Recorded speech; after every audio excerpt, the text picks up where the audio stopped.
बात करते हैं इम्यूनिटी में, ये टी सेल और बी सेल, यानी टी लिम्फोसाइट बी लिम्फोसाइट क्या है?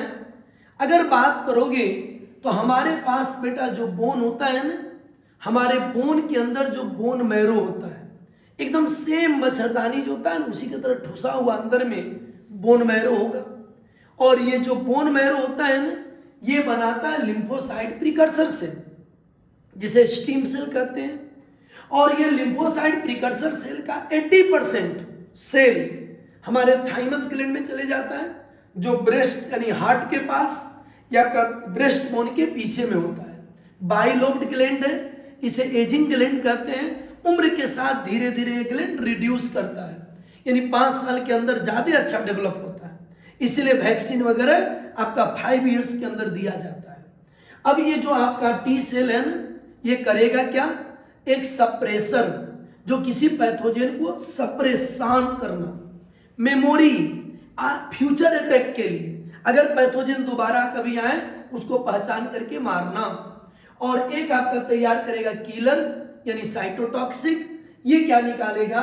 लिम्फोटॉक्सिन और परफोरिन, जो पैथोजन को डिस्ट्रॉय करने में मदद करेंगे। ये सब कौन बना रहा है? यही टी सेल जो आया है थाइमस ग्लैंड में। और बेटा एक हेल्पर सेल, हेल्पर सेल का 3 काम होगा।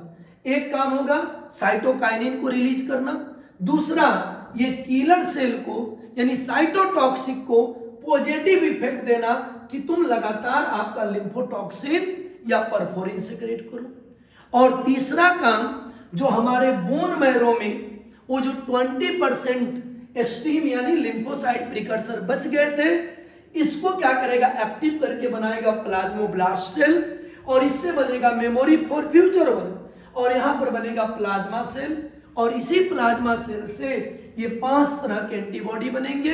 इम्यूनोग्लोबुलिन जी जो सबसे कम होता है, सबसे ज्यादा होता है इम्यूनोग्लोबुलिन ए, आपका इम्यूनोग्लोबुलिन एम, डी और ई।